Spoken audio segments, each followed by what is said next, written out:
Olá, boa tarde. Hoje é dia 22 de abril de 2014. Eu não estou com acesso aqui no Wikipédia, mas estava aqui tendo uma conversa com a minha entrevistada, com o diretor de TV. Eu estou convicto que o Brasil foi descoberto no dia 21 de abril. E todo mundo aqui diz que foi dia 22. Eu devo estar errado, evidentemente. Mas eu achava que a descoberta do Brasil teria acontecido dia 21 de abril. Amanhã eu conto para vocês. Eu vou olhar no Wikipédia ou alguém me informa daqui a pouco.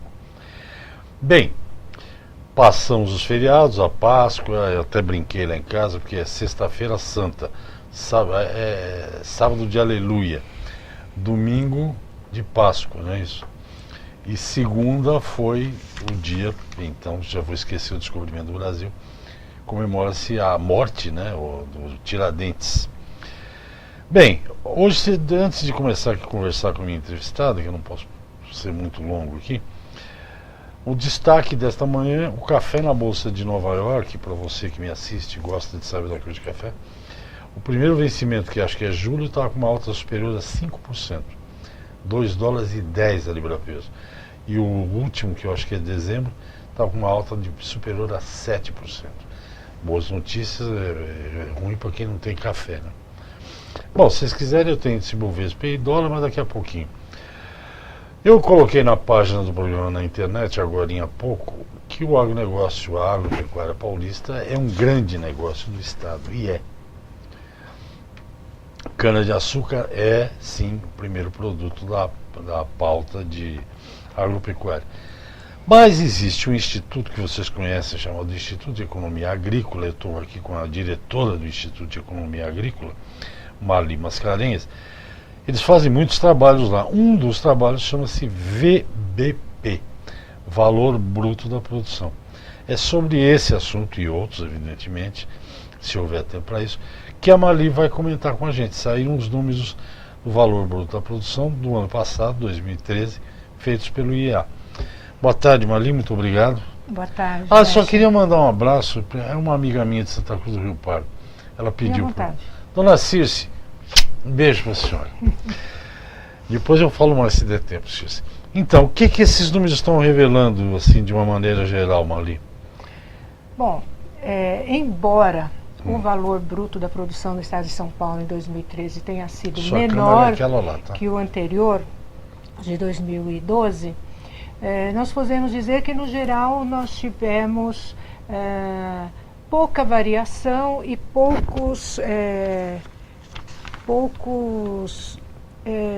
embora com pouco crescimento, mas com algumas perdas em alguns produtos, mas com ganhos muito significativos em outros produtos que a gente vai comentar daqui a pouco.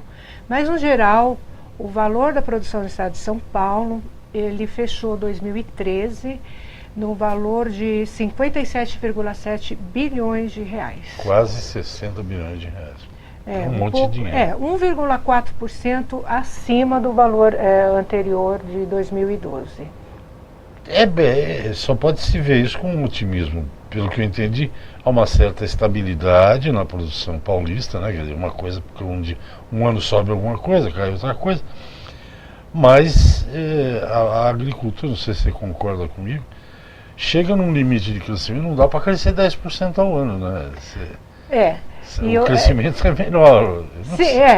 Todos nós desejaríamos que isso acontecesse realmente, né? Seria para nós do setor uma coisa muito boa para os produtores, então excelente. A questão é que a agricultura ela depende de clima, né? E que é a variável que você não controla, dentre tantas as variáveis que incidem. E o clima é uma variável, assim, severa, né? Então, quando nós temos esses efeitos... Eu não me lembro mais. 2013 foi um ano de bom clima para São Paulo? 2013 nós tivemos um pouco nós tivemos geada, né? Que acabou pegando o café, né? O café teve uma perda de produção bastante significativa no ano passado. Nós tivemos problemas também na produção de ovos, né? Que diminuiu muito a quantidade, enfim, E laranja, né? Nós tivemos um problema grande na cultura da laranja. O que se destaca? Por exemplo, a cana, que eu já falei que é o principal produto. A cana em 2013 como foi? Cresceu a produção? Eu me lembro que a produção, o esmagamento no Centro-Oeste, que é um número que você não precisa ter, está oscilando 570 milhões, uns falam de 600 e poucos milhões de toneladas de cana. Isso no Centro-Sul do Brasil. Centro-Sul, mas nós não temos ainda nenhuma previsão para esse ano. Mas em 2013, como é que foi esse setor? Bom, 2013, vamos falar aqui em termos de produção. Em São Paulo, nós tivemos, segundo os dados do Instituto de Economia Agrícola, 395 milhões de toneladas produzidas no estado. Eu lembro do número por causa dos 444. Isso foi um aumento de 4,6% na produção em relação ao ano anterior. Bastante interessante. Mas o que ocorre com a cana em 2013 é que ela diminuiu o valor da produção dela em menos 2%. Ficou mais barato. Porque os preços caíram mais de 6%, em torno de 6,5%. Então, o aumento da produção acabou não compensando a perda do preço do produto, né? E isso deu esse impacto no valor da produção. Mas continua sendo o primeiro e participa com 46%, então quase 47% do valor da produção total do estado de São Paulo. É mesmo quase metade? Quase metade da produção é da cana. O valor da produção é composto pela cana. Isso eu não sabia, não. E sobra para mais alguém? Oi? Sobra para mais Sobra, tem ainda uma fatiazinha boa aí de 55%, quase 55%, para outros produtos bastante significativos no estado. O segundo produto na minha... continua sendo carne bovina, não é carne isso? Carne bovina, isso. Mas mesmo que a gente ouve falar que São Paulo exporta muita carne bovina. Exporta. Porque vem de outros estados, vem para Santos, enfim. Mas mesmo assim um grande produtor de carne bovina? É um grande produtor. Nós tivemos, em termos de produção, 173 mil arrobas produzidas no ano passado. 63 mil milhões. Milhões de arrobas, desculpa, produzidas no ano passado. Então, quer dizer... 60 mil. Não, eu não consigo fazer essa conta. Tá, mas nós temos um valor da produção de 6 bilhões.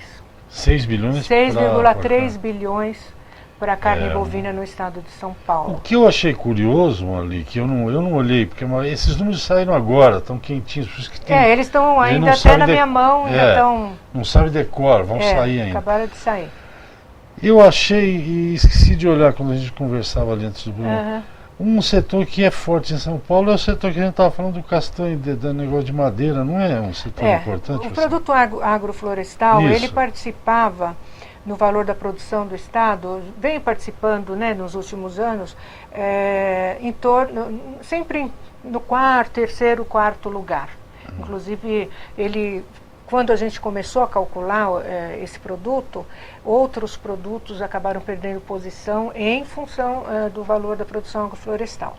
Mas nós estamos, esse ano a gente não calculou. Não? Nós não calculamos porque nós estamos com um problema do pesquisador e acabamos não obtendo os dados para fazer esse cálculo. Então ele acabou esse ano não entrando no valor da produção. Eu lembro que uma vez que eu vi era importante, ela estava ali entre os 4 Não, é importantíssimo, é uma das atividades mais importantes do estado e que cresce a cada ano, né? E com a vantagem... Perdão. Não, a cada ano cresce não só a quantidade produzida, mas também o valor da produção, né? E tem um efeito colateral, que é floresta, né? Você pode ter eucalipto, pinos, mas hoje seringueira também é considerado... Também se usa no final madeira de seringueira. Claro, depois de 20 anos. No final, quando acaba a vida útil. Então é floresta. Ao contrário do que muita gente pensa, apesar de não estar falando em TV aberta, a área florestada em São Paulo é só aprendi com o castanho. O castanho está meio doentinho, mas já está voltando. Eu aprendi com ele. O estado de São Paulo, a área de floresta cresce, não diminui. É verdade. A notícia As super legal. florestas plantadas, né, e principalmente com plantio sustentável, né? As madeiras hoje, a grande maioria são certificadas, então isso agrega muito valor ao produto, né? Também. Além e faz bem para faz bem para o meio ambiente, agradecemos. E faz bem para o orgulho de um paulistano como eu que nasceu no Brasil. Uhum. Marli, nós vamos a um pequeno intervalo para a gente respirar aqui, já voltamos, 30 segundos, tá bom? Eu converso com a diretora do IEA, a doutora Marli Mascarenhas, ela está falando da agricultura do estado de São Paulo. Valor bruto da produção fechado agora do ano passado. Em 30 segundos eu estou de volta, até já.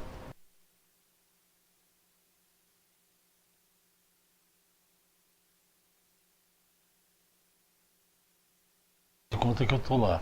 Conversa comigo lá. Tudo certo, aí pergunta para a Nara se ela está gostando ou não está gostando. Está ótimo, então tá bom. A Marli fala desse, é que a Marli agora ela ainda está um pouco tensa. Depois ela relaxa, fica uma coisa. É que eu. Estamos voltando. Ok, estou de volta ao programa Mercado Futuro. Eu falo ao vivo aqui do estúdio da Bolsa.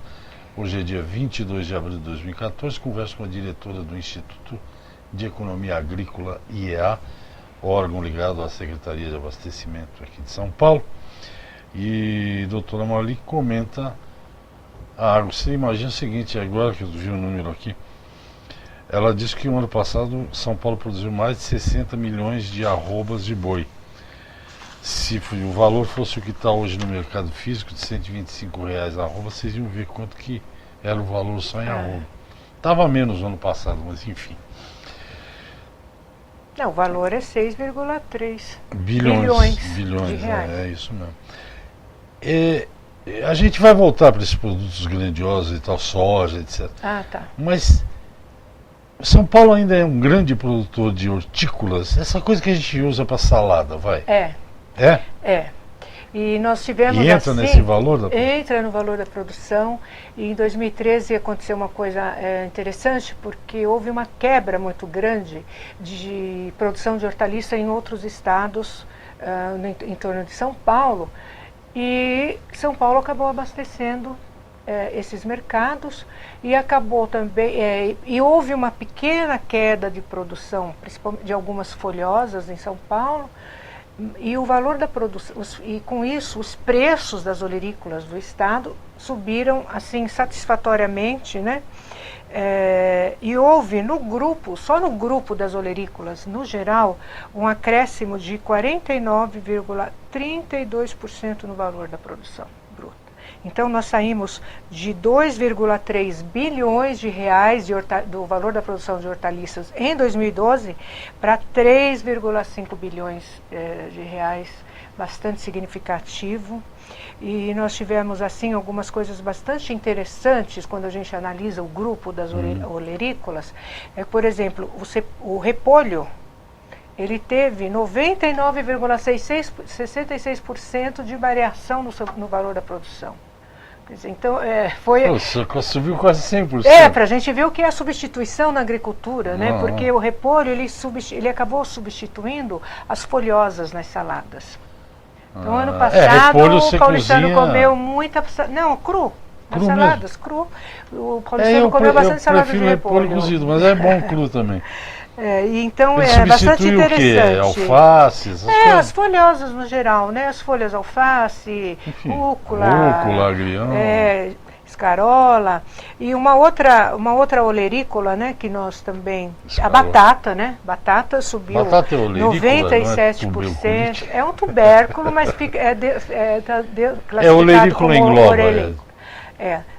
Subiu 97% o valor da produção da batata no estado de São Paulo. Não foi em 2000. As donas de casa que falam, que comentam. Não foi o ano em 2013 que o tomate deu uma... O tomate, ele é sempre assim, ele tem já uma curva de sazonalidade em alguns períodos que ele dá assim uma subida bastante significativa. Mas de é preço. rápido, passa Mas logo. O ano passado também o tomate foi assim bastante. Deixa eu procurar aqui na minha tabela o tomate que eu tinha marcado. Mas ele nem foi o tão vilão aqui. O tomate para a indústria subiu só 7%. Só não, né? Subiu em relação, né? 7%. E o tomate, não, para cima. Ah, Até aqui, eu marquei até pra tomate gente. para mesa. Subiu 27% no geral. É. Porque esses são os. A gente tem que lembrar que os preços utilizados para calcular, porque o valor da produção, ele é uma ponderação entre a quantidade produzida e os preços recebidos pelos produtores, né?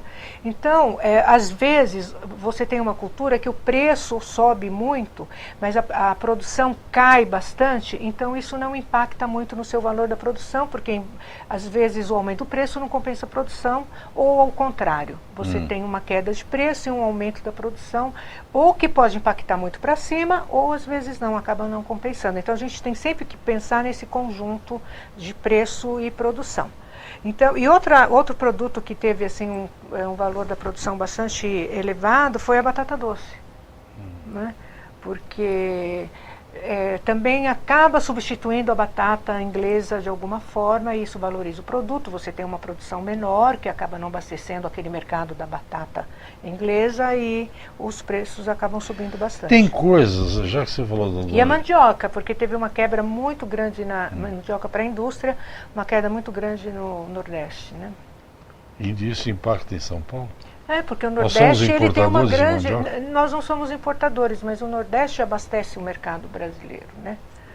Então, São Paulo acaba então entrando nesse... A Marli, não sei se a Marli gosta de cozinha, porque a última vez faz tempo que ela veio aqui, não lembro se a gente... Nas olerícolas, pra gente falar, a Dona Circe lá está lá em Santa Cruz do Rio Pardo, está assistindo, ainda mais quando é mulher, Ela elas entende. gostam mais, entende. Tem alguns produtos que eu não tenho dificuldade para substituir. Tomate, eu não encontro substituto. Quando o preço sobe, eu não compro. Ou compro em lata. Ah, sim. Agora, tem coisa fácil de substituir. Por exemplo, eu nunca substituí batata por batata doce. Mas eu substituo batata por mandioquinha. Não é a mesma coisa, mas é muito parecido. Mas o problema é que a mandioquinha, ela teve uma elevação de preço Também. bastante significativa o ano passado. Porque batata doce, ela não é doce. Eu não gosto de batata doce. A mandioquinha também é. Mas a mandioquinha também ficou super valorizada o ano mandioquinha, passado. às vezes, bem feita é melhor do que batata. Não dá para ser frita, né? Mas enfim. Bom, olerícola, então, o Estado produz bilhões. 3 bilhões, 4 bilhões Isso. quase, né? 3,5.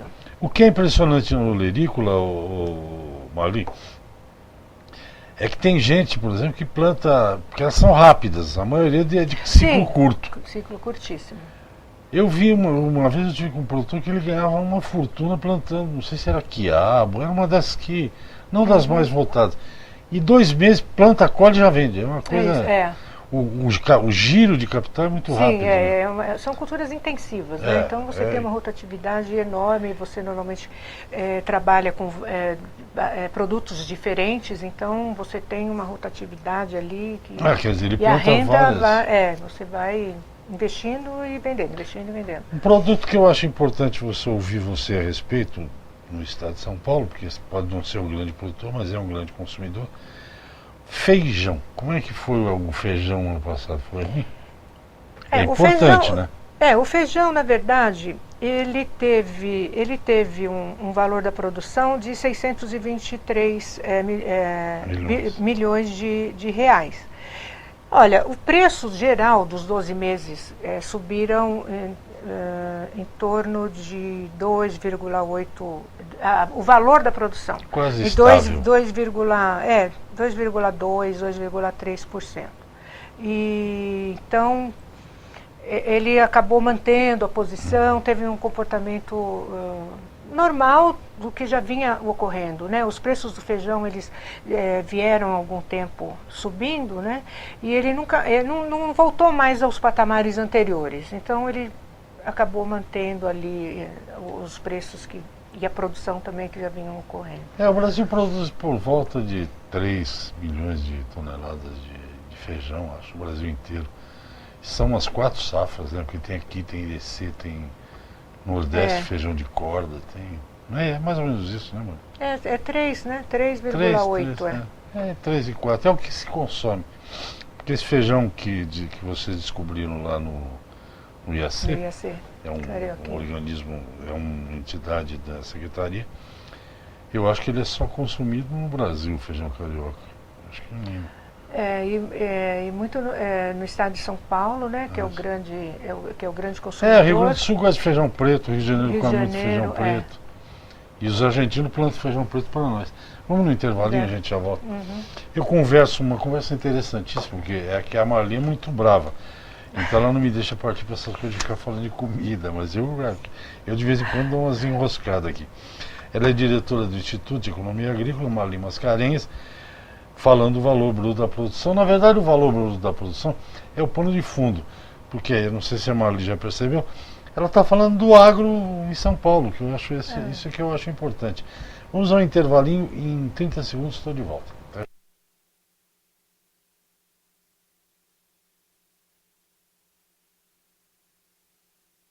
É um negócio para gente grande, não é para gente que sabe fazer, viu?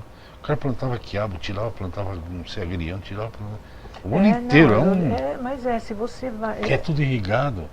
E se você vai nessas chácaras, né? É muito mais fácil plantar soja. Os caras trabalham, viu? Nossa, porque é tudo praticamente manual, né? E o preço é pequeno, mas a quantidade, que nem mandioca. Você produz 40 toneladas no hectare. Ok, estou de volta falando, como sempre, entrevisto Marli Mascarenhas, diretora do Instituto de Economia Agrícola do Estado de São Paulo. Marli, você tinha falado em algum momento, você já falou da questão da mandioca, né? Que teve um problema no Nordeste, por isso que o preço subiu. São Paulo não é muito representativo em soja, nem trigo, mas tem alguma importância, não tem essas grandes culturas? Tem. A soja, ela ficou em 2013 no 6º lugar no valor da produção e o milho em 7º lugar. Importante. Né? E nós temos aqui a variação da soja, você vê, o valor da produção da soja subiu 23%. O milho caiu caiu 6%, né, que nós tivemos problemas com milho, de preço, de produção, tudo. Mas a soja teve um preço espetacular, porque até hoje, né? Em função do dólar e tudo, e tem se mantido, né? Então os grãos tiveram, no geral, um bom desempenho no estado de São Paulo. Você me alertou, antes da gente entrar no programa, que uma coisa que era notável no valor da produção é que produção de carne de frango subiu lá para 3º lugar, ovo de galinha para 3º ou 4º, por aí, não sei. Por que houve isso em 2013? Tem alguma explicação? A carne de frango, embora os preços da carne de frango tenham subido em torno de 18% no ano, nós aumentamos muito a produção, teve um consumo bem maior, em função dos preços também, da alta dos preços da carne bovina. Então, embora a carne do frango tenha subido muito, né, em nível de consumidor, aí para o preço recebido do produtor, ela ainda ficou mais barata e como uma opção daquelas substituições que, né, o consumidor faz muito bem feito, por sinal, né, ainda compensou o consumo e teve o valor da produção bastante valorizado. Na verdade, o grupo da proteína animal teve um bom desempenho do valor da produção, porque se a gente, como você falou, os ovos, eles vieram para o 5º lugar, embora a gente tenha tido uma perda de produção significativa no estado de São Paulo ano passado, o ganho no preço acabou valorizando o produto no nível geral do estado de São Paulo.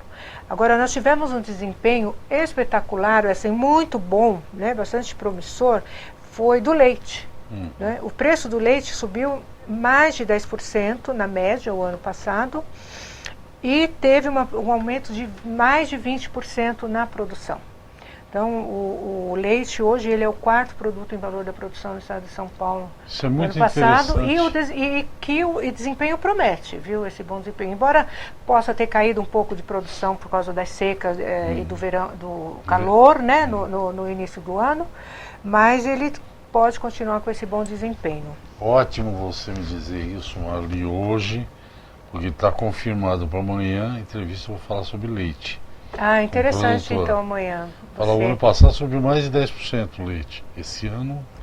isso e a produção mais de 20%. O preço recebido pelo produtor. E a produção mais de 20%.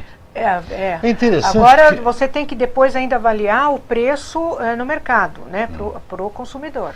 É engraçado que acho que faz uns 4, 5 anos, já não tenho mais essa precisão aqui. Mas o que teve de leilão, como é que fala quando o cara vai vender o leilão todo? Tem uma palavra aí, agora fugiu. Vai sair do negócio. Uhum. O que teve de leilão em fazendas tradicionais aqui em São Paulo, vendendo todo o rebanho de leite. E agora começa a voltar, que a coisa é meio cíclica, né? Porque está subindo muito a produção de leite em São Paulo. Está subindo bastante, ganhando qualidade. Tem isso normas, que é o mais importante, né? Tem normas novas aí para cumprir. Sim, tem novas normas e a conscientização, né, da gestão, porque se o produtor não faz uma gestão eficiente, né, da propriedade, acaba prejudicando e criando alguns equívocos e acaba saindo do mercado mesmo. Mas se você for viajar para fora do Brasil, o dólar comercial está valendo 2,24 hoje. Está em alta de quase 0,5%. Faça um Regis, você vai viajar. Boa. E o índice Bovespa está quase 52 mil pontos. Eu converso com a Marli, nós temos mais alguns minutos. Marli, se você pegar Quero falar um pouquinho dos produtos das indústrias. Então fala. Não, é porque nós tivemos para os produtos animais essa alta de 7,2% no geral, né, no grupo, né? Das frutas nós tivemos 11,56%, embora tenha tido grandes perdas, principalmente na laranja. Né? Mas, e é isso que eu queria dizer, que a laranja, embora tenha tido grandes perdas, ela acaba impactando num outro grupo que nós classificamos como os produtos para a indústria. Que entra o café, que teve também, além de uma perda enorme de preço, uma perda muito grande de produção, né, prestigiada, bienalidade negativa do café ano passado, aliado a problemas climáticos, e a laranja também com excesso de produção e baixa no preço. Né, sobraram laranjas nos pomares. E isso deu um impacto de menos 6,33% no valor da produção do grupo de produtos para a indústria. Então, e esse foi o único grupo dos 5 que nós trabalhamos aqui que teve um desempenho negativo em 2013, principalmente em função desses 2 produtos. Isso. Produtos para a indústria. Isso. Que é cana, café, laranja, algodão e alguns outros. O algodão tem alguma representatividade importante para São Paulo? Não, então, o algodão, ele, embora esteja havendo uma pequena reação no plantio, principalmente esse ano, começou no ano passado em São Paulo, esse ano a previsão de safra que a gente está para publicar também agora, deu uma pequena reação na área. Nós estamos aguardando para ver se isso vai se consolidar mesmo. São Paulo já foi grande produtor de perdeu, algodão. Depois largou, ficou para grandes áreas lá no Mato Grosso. Mas ele, em valor da produção, você vê, ele está em 43º lugar. Né? Então, nós não temos, ele não tem grande expressão mesmo no estado. A expressão no estado mesmo é cana-de-açúcar, proteína animal, pelo visto, né? Bastos está produzindo mais ovo do que o pensamento, né? Sim, São Paulo produz 29% da produção brasileira de ovos. 1/3, gente. Então, proteína animal, cana, proteína animal, olerícolas, eu acho super representativo, não sei exatamente. E o produto para a indústria, eu acho que, se eu entendi o que você falou, a laranja é uma questão de... A safra agrícola é complicado mesmo, né? Estão produzindo muita laranja. Você já falou uma vez que você esteve aqui que o produtor deveria produzir mais fruta de mesa, né? Mas essa transformação é difícil, né? Porque a laranja de mesa é valorizada. Para você implantar um pomar, colocar o pomar em produção econômica, você precisa fazer uma avaliação de mercado, né? Para ver como é o consumo. Então, leva um pouquinho de tempo para implantar. Marli, nosso tempo acabou. Muito obrigado. Que pena. Não, mas você pode voltar. Eu adoro te receber. Obrigada. Agora que você já aprendeu o caminho, que é só atravessar a rua. Casa Nova. Só atravessar a rua. Agora eu vou entrevistar a gente do IA muito. Que eu vou lá e laço. Quem tá aí? É só atravessar o vale. O vale do Anhangabaú. Tinha um rio aí no vale, você sabe. Bom, Marli, muito obrigado. Obrigada. Marli Mascarenhas é diretora do Instituto de Economia Agrícola e nós saímos agora do programa conhecendo um pouco do que é a produção agropecuária e o seu valor, evidentemente, no estado de São Paulo. Hoje é terça-feira, amanhã eu estou de volta no mesmo horário. Obrigado, até lá.